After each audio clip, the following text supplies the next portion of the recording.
Bello a tutti ragazzi, ben ritrovati in un nuovo video. Spezzaci mercato, Batman napoletano, come è stato? Va giù, spero tutto bene. Innanzitutto, occhialino tattico nucleare, facciamo un paura. E scusate, va giù se questo video non è uscito alle 9 precise, ma uscirà verso le 10, però non ho avuto tempo per registrare, sinceramente, prima delle 9.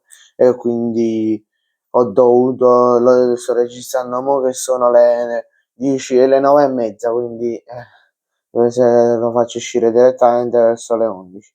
Allora, vai giù. In questo video ci vedremo pure parleremo del fantaccio, qualche consiglio, chi mettere a porta, chi non mettere, chi mettere in attacco e tutto. Allora, ragazzi, partiamo subito. Allora, partiamo dall'attacco.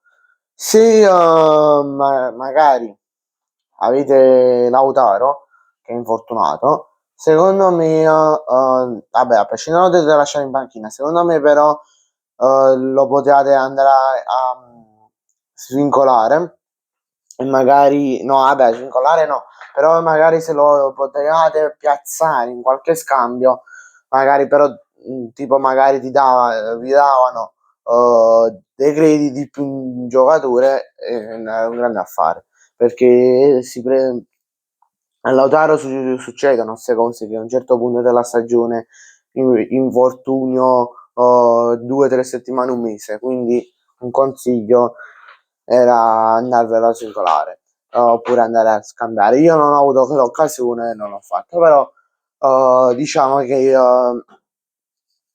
ci ha portato fino a poco prima che si infortunava, ci ha portato molti bonus, molti gol e ci ha fatto, per chi era in possesso di questo giocatore, ce lo poteva, ci dava tante soddisfazioni. Poi Højlund, per chi ha in possesso Højlund, vi consiglio di non metterlo titolare questa giornata, di metterlo magari in panchina e preferire magari un Berardi. E se in attacco, non so, rimanendo sempre nella fase offensiva, non so se avete Moreno, dell'attaccante del Pisa, magari lo potete stare nell'asta di riparazione, è un giocatore che porta diversi gol e diversi bonus. Quindi magari per chi ce l'ha lo potete mettere in attacco, come prima vi ho citato Berardi, che potevate mettere, soprattutto post infortunio, nessuno se l'aspettava e ha fatto gol e assist se non sbaglio. E vi consiglio di metterlo titolare perché sicuro il 7 ve lo prende, o il 6 e mezzo, il 7 state sicuri che ve lo prende sicuramente. Poi fase di centrocampo, fase lineare. Allora, sulla fase di centrocampo non vi dico la verità, è difficile, quindi dovete avere i giocatori giusti, come per esempio il Lobotka, che per chi ne è in possesso lo può mettere titolare, oppure per esempio un altro giocatore che se non sbaglio non è infortunato, no, non è, potete mettere Mkhitaryan, che secondo me può giocare titolare nella prossima partita dell'Inter, e anche magari un Barella. Poi che perché è in possesso di Anghissa, direi di rischiarlo mettendolo titolare, però non sono un po' titubante su questa cosa. Magari non so Conte quanto lo farà giocare e se lo farà giocare, però non si sa mai. Provateci. Poi fase difensiva, includendo anche il portiere. Partiamo proprio dal portiere. Intanto la Fiorentina è passata agli ottavi di conference. Vabbè. E il portiere.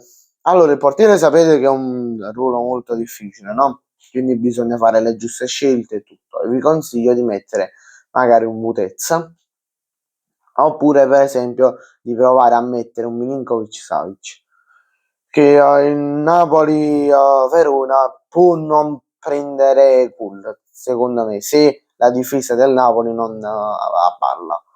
Poi in difesa, passando alla difesa, riguardando sempre il portiere, potete mettere anche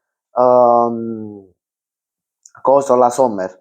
Poi in difesa potete mettere anche un Spinazzola che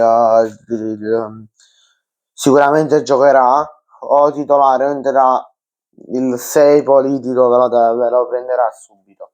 Poi per esempio magari riguardando la difesa centrale vi potete mettere un Jesus o un Maranic.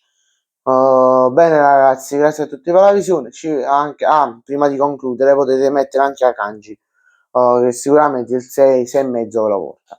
Vabbè, bene ragazzi, grazie a tutti per la visione, ci vediamo in un prossimo video, mi raccomando iscrivetevi al canale, lasciate un bel like, in descrizione link del gruppo WhatsApp e ragazzi, questo video è stato fatto in collaborazione con The World of Football e il mondo del calcio, lo vedete sempre in descrizione. Ciao, Agio.